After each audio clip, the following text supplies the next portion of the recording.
লিসানুহু মিন যিকরিল্লাহ, আল্লাহর জিকিরের খনির দ্বারা নবীজির জিহ্বা মুবারককে সৃষ্টি করা হয়েছে। কলবুহু মিনাল ঈমান, অন্তরটার কলবটাকে আমার আল্লাহ ইমানের সাগর দিয়া বানাইছেন। ইয়াদাইহি মিনাস সাখাওয়া, দানশীলতা প্রদান্যতার সাগর দিয়া দুইটা হাত যুগলকে সৃষ্টি করা হয়েছে। ওয়া কাদামাইহি মিনাল ইস্তিকামা, অটল অবিচল দৃঢ়তা একটা সাগর দিয়া আমার মাহবুব নবীর কদম যুগলকে সৃষ্টি করা হয়েছে। পাহাড় সাগর হয়ে গেছে বিশ্বাস করে নিও, চাঁদ টুকরা হয়ে গেছে বিশ্বাস করে নিও, সাগর কোনোদিন পাহাড় হয়ে গেছে বিশ্বাস করে নিও।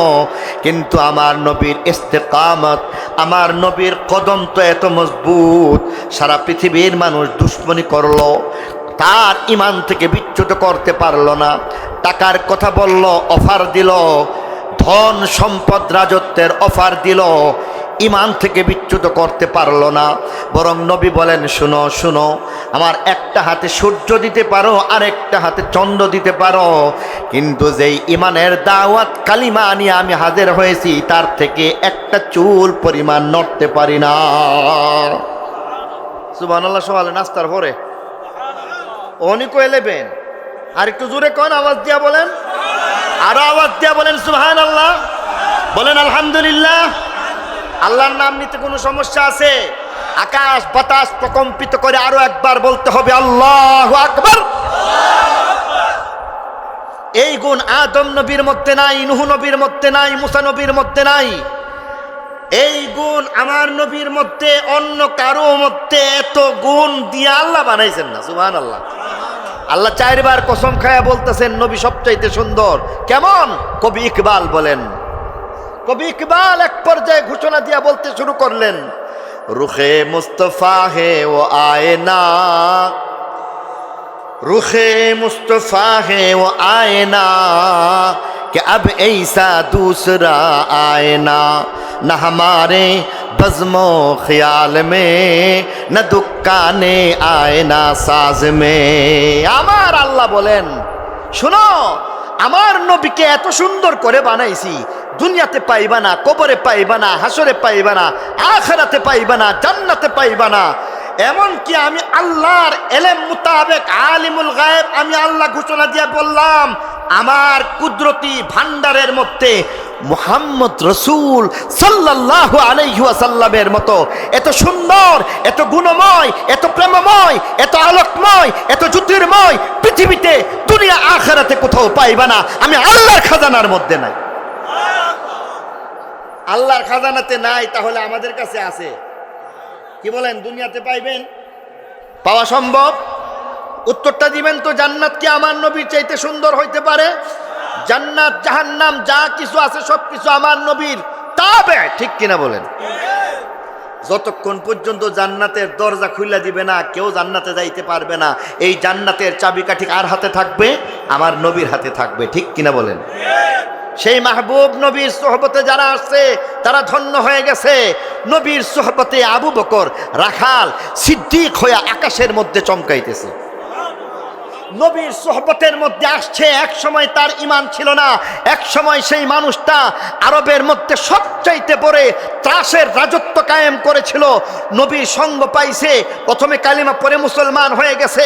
আর এই সন্ত্রাসী মানুষটা এমন হয়ে গেছে, সেই লোকটা বলে, যা বলে আল্লাহ তাআলা এমন এই সন্ত্রাসী মানুষটাকে ইমানদার বানাইয়া, ফারুক বানাইয়া, তার কথা মতো কোরআনের আয়াত নাযিল করে উমরে ফারুক বানাইয়া দিছে।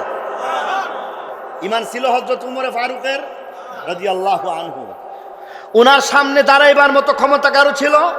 কারো ছিল না। এবার বলতেছে, শোনো, তোমরা আমার উমরকে চিনো না।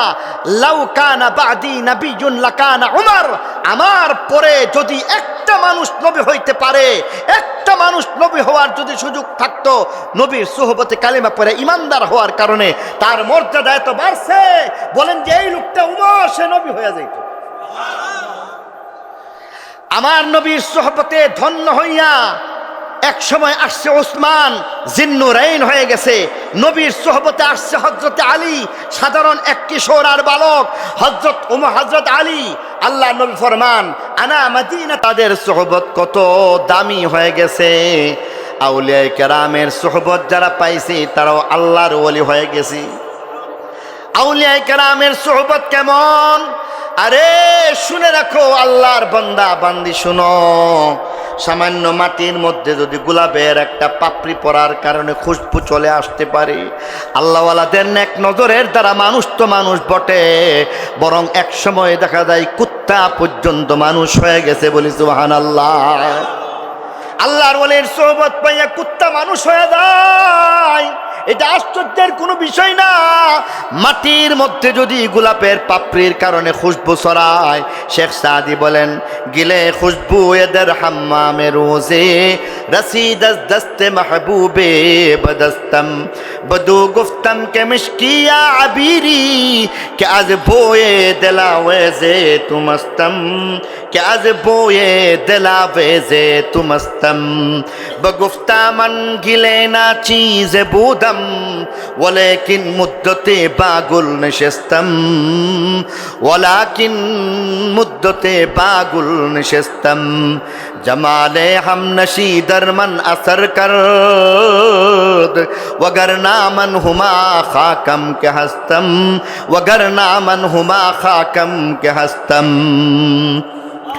भाई मुसलमान माटिर मध्य गोलापेर একটা সংস্পর্শ থাকার কারণে যদি এমন ভাবে মাটির মধ্যে খুশবু ছড়াইতে পারে, আল্লাহওয়ালা আল্লাহর ওলিদের সোহবতে থাকলে তারাও এমন খাঁটি পরশের সোহবতে আসলো। কষ্টি পাথরের মধ্যে সোনার পরশের মধ্যে আসলে যেমন খাঁটি সোনা হয়ে যায়, শুধু মানুষ না বরং কুত্তাও বলছিলাম মানুষ হয়ে গেছি। হযরত মাওলানা হাকিম আখতার সাহেব রহমতুল্লাহি আলাইহি তার কিতাবের মধ্যে লেখেন, দিল্লির জামে মসজিদের মধ্যে আল্লাহর একজন ওলি মুরাকাবা করতেছেন। মুরাকাবার অবস্থার মধ্যে তিনি একটা জজবের হালাতের মধ্যে চলে আসছেন।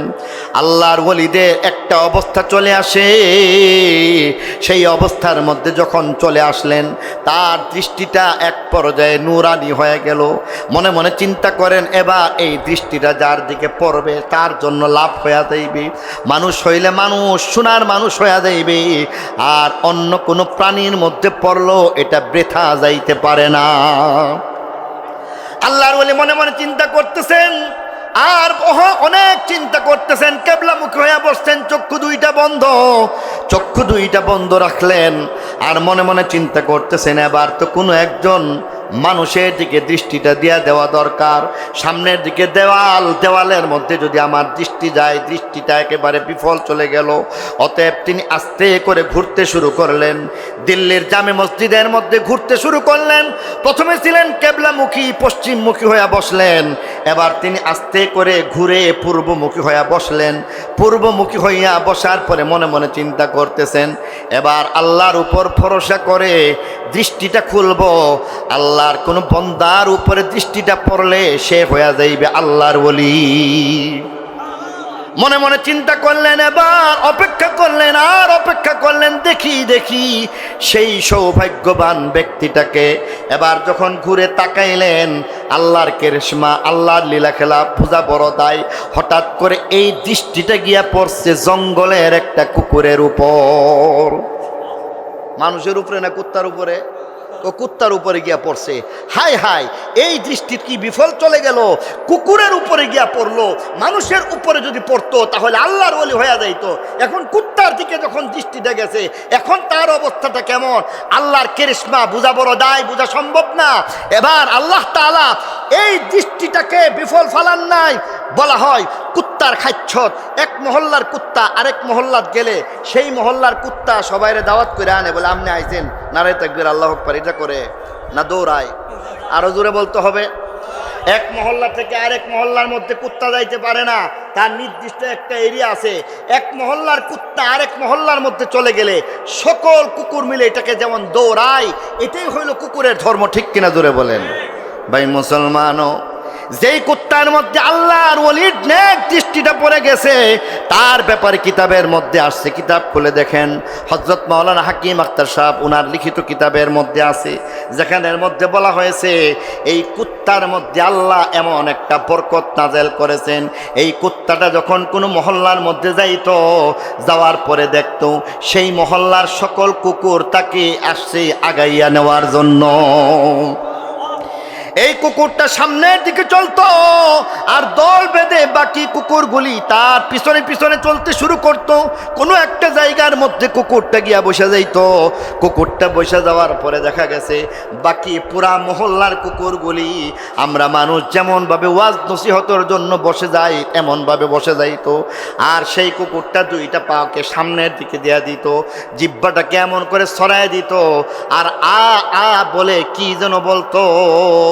আল্লাহর ওলির নেক সোহবত পাইয়া, নেক নজর পাইয়া আমার আল্লাহ এই কুত্তাটাকে এত দামি বানায় দিছে। কথাবার্তা শেষ হয়ে গেলে যখন সামনের মহল্লায় যাইতো, পিছনে পিছনে মহল্লার কুকুরগুলি যাইতো আর যাইতো আর যাইতো। সেই মহল্লার কুকুরগুলি আগে থেকে দাঁড়ায় থাকতো, এই মহল্লার কুকুর ফিরে যাইতো আর নতুন মহল্লার কুকুর আবার তাকে আগাইয়া নিয়ে যাইতো। বলি সুবহানাল্লাহ।